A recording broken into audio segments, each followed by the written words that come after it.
Sir మొన్నటి నుంచి జరుగుతున్న పోస్టల్ బ్యాలెట్ ఓటింగ్‌లో టీడీపీకి ఆధిక్యం ఉందని కొన్ని వార్తలొస్తున్నాయి. అది నిజమేనా సార్? దాదాపుగా అంటే ఇప్పుడు కొన్ని లక్షల ప్రభుత్వ ఉద్యోగులకు సంబంధించిన పోస్టల్ బ్యాలెట్లు నమోదవుతా ఉన్నాయి. ఒక రకంగా గత 2019 నాడు ఆ ఎన్నికల నాడు నమోదు చేసుకున్న పోస్టల్ బ్యాలెట్ల సంఖ్యతో పోల్చి చూస్తే డబుల్ ది సైజ్. అప్పుడు నమోదైన పోస్టల్ బ్యాలెట్ల కన్నా కూడా డబుల్ సైజులో ఇప్పుడు పోస్టల్ బ్యాలెట్లు నమోదు జరిగింది. అదే స్థాయిలో పోలింగ్ కూడా జరుగుతూ ఉంది. ఇటువంటి పరిస్థితుల్లో ఇన్ని లక్షల మంది ప్రభుత్వ ఉద్యోగులు ఎన్నికల విధుల్లో ఎంగేజ్ అవుతున్న అధికారులు పోస్టల్ బ్యాలెట్ ద్వారా వారి ఓటు హక్కు వినియోగించుకుంటారు. రాబోతున్న 13వ తారీఖు జరగబోతున్న ఎన్నికలకి ట్రయల్గానే ఈ పోస్టల్ బ్యాలెట్ని మనం పరిగణించవచ్చు. ఎందుకంటే రేపు లెక్కింపు నాడు కూడా ముందు పోస్టల్ బ్యాలెట్లు లెక్కించిన తర్వాత ఈవీఎంల లెక్కింపు జరుగుతుంది. అవును. 2019 ఎన్నికల నాడు కూడా సహజంగానే పోస్టల్ బ్యాలెట్ల సరళి తర్వాత వచ్చే ఫలితాల్లో కూడా అదే రిఫ్లెక్ట్ అవుతుంది. 2019 ఎన్నికల్లో పోస్టల్ బ్యాలెట్లు ముందు లెక్కించినప్పుడు 175 నియోజకవర్గాల వ్యాప్తంగా ఇంక్లూడింగ్ చంద్రబాబు నాయుడు గారు పోటీ చేసే కుప్పం నియోజకవర్గంలో కూడా పోస్టల్ బ్యాలెట్లు వైసీపీకి ఆధిక్యత కనపడింది. ఒక రకంగా ప్రజలు విస్తుపోయారు. చంద్రబాబు నాయుడు గారు వీళ్ళకి 43% ఫిట్మెంట్ ఇచ్చారు. అంటే ఎంప్లాయీ ఫ్రెండ్లీగా ఈ ప్రభుత్వం కొనసాగింది. ఉద్యోగస్తులు ప్రధానంగా చంద్రబాబు నాయుడు గారి గెలుపుని కాంక్షిస్తారని చెప్పని ప్రజలు అనుకున్నారు. కానీ వాస్తవ పరిస్థితి దానికి భిన్నంగా ఉంది. ఎన్నికల్లో ఉద్యోగులు ప్రధానంగా జగన్మోహన్ రెడ్డి గారిని ఓన్ చేసుకున్నారు, చంద్రబాబు నాయుడు గారిని డిజోన్ చేసుకున్నారు. ఇటువంటి పరిస్థితుల్లో ఒక హై ఎక్స్పెక్టేషన్ తోటి 175 స్థానాలు ఉన్న సభలో 151 స్థానాలతో అధికారం చేపట్టిన జగన్మోహన్ రెడ్డి గారు 5 సంవత్సరాల పాలనాకాలం పూర్తయిపోయిన తర్వాత ఇప్పుడు ఎన్నికలను ఎదుర్కోబోతున్న సందర్భంగా ఇప్పుడు ఉద్యోగ వర్గాల నడత ఎటువైపు ఉండబోతుంది అంటే 2019 నాడులాగానే జగన్మోహన్ రెడ్డి గారిని ఓన్ చేసుకుంటున్నారా, లేదు ప్రతిపక్ష తెలుగుదేశాన్ని గెలిపించాలని కోరుకుంటున్నారా?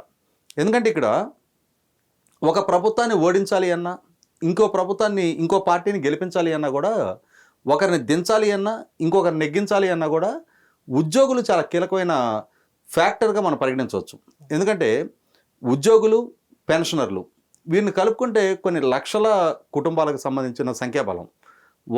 వారి బంధుమిత్రులు, వారి స్నేహితులు, ఇట్లా చదువుకున్న వాళ్ళు, సమాజంలో చైతన్యం కలిగిన వాళ్ళు, నిత్యం 10 మందితో మమేకమవుతూ ఉండేవాళ్ళు, ప్రస్తుత రాజకీయ పరిస్థితుల్ని, పరిణామాలని నిశ్చితంగా గమనించగలిగే పరిజ్ఞానం ఉన్నవాళ్ళు, అటువంటి వాళ్ళు చాలా కీలకంగా ప్రభావితం చూపగలిగే సంఖ్యలో ఉంటారు. కాబట్టి ఖచ్చితంగా వారు ఒకరిని గెలిపియాలన్నా, ఒకరిని ఓడించాలన్నా కూడా చాలా కీలకంగా పనిచేస్తారు. ఇటువంటి పరిస్థితుల్లో ఈ ఉద్యోగులు అంటే ఈసారి అడుగులు ఎటు పడబోతున్నాయి, ఇది చాలా కీలకమైన ప్రశ్న. జగన్మోహన్ రెడ్డి గారి మీద అభిమానంతో, నమ్మకంతో 2019 ఎన్నికల్లో గెలిపించిన ఉద్యోగులు ఒక రకంగా ఈ 5 సంవత్సరాల జగన్మోహన్ రెడ్డి గారి పరిపాలనా హయాంలో వంచనకు గురయ్యామన్న భావనలో ఉన్నారు. అవమాన భారంతో ఇబ్బంది పడతా ఉన్నారు. ఆత్మగౌరవ సమస్యను ఎదుర్కొంటూ ఉన్నారు. కారణం ఏంటి? 2018లో చంద్రబాబు నాయుడు గారి ప్రభుత్వ హయాంలో పిఆర్సీ కమిషన్, అశుతోష్ మిశ్రా గారి నేతృత్వంలో పిఆర్సీ కమిషన్ అపాయింట్ అయింది. 2019లో పదవి బాధ్యతలు చేపట్టిన జగన్మోహన్ రెడ్డి గారు దాన్ని ఇంప్లిమెంట్ చేయాలి.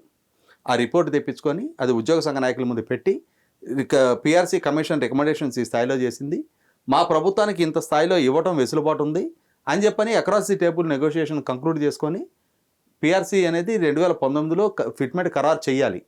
కానీ జగన్మోహన్ రెడ్డి గారు ఆయన పదవి బాధ్యతలు చేపట్టిన తర్వాత దాన్ని డ్రాగ్ చేస్తూ వచ్చి 2022 జనవరి దాకా, అంటే 2019లో అమలుపరచాల్సిన ఫిట్మెంట్ని 2022 దాకా దాన్ని డ్రాగ్ చేస్తూ వచ్చారు. Pay revision commission report implementation అనేది 3 సంవత్సరాలు లేట్ చేశారు.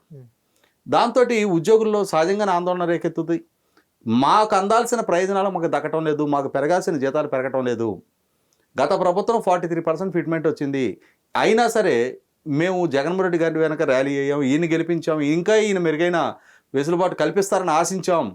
కానీ ఈయన సకాలంలో సక్రమంగా పిఆర్సీ కమిషన్ ఇంప్లిమెంటేషనే చేయటం లేదు, అసలు పిఆర్సీ కమిషన్ ఏం రికమెండేషన్ ఇచ్చింది అనేది కూడా మాకు రివీల్ చేయట్లేదు అని చెప్పని భావన ఉద్యోగుల్లో అది పెరుగుతూ వచ్చింది. చివరికి 2022 జనవరిలో అప్పటి వరకు అమల్లో ఉన్న ఇంటర్మ్ రిలీఫ్ 27% స్థానంలో ఆ 27% కన్నా కూడా 4% తగ్గించి 23% ఫిట్మెంట్ ఖరారు చేశారు. ఇది ఒక రకంగా ఉద్యోగ వర్గాన్ని నిశ్చేష్లం చేసింది. అంటే 43% ఫిట్మెంట్ ఇచ్చిన ఆయన కాదు అనుకొని నెగ్గించుకుంటే ఈయన 23% ఫిట్మెంట్ ఖరారు చేశారు అని చెప్పని. అది అక్కడితో ఆగల. వారికి ఉండే హౌస్ రెంట్ అలవెన్స్ అంటారు, హెచ్ఆర్ఏ. ప్రతి హెచ్ఆర్ఏ స్లాబుల్లో కూడా 2-3% కోత పడింది. ఇంకొక అడుగు ముందుకేసి 2018 నాటికి 2 డిఏలు ఆ ప్రభుత్వ హయాంలో పెండింగ్లో ఉన్నాయి.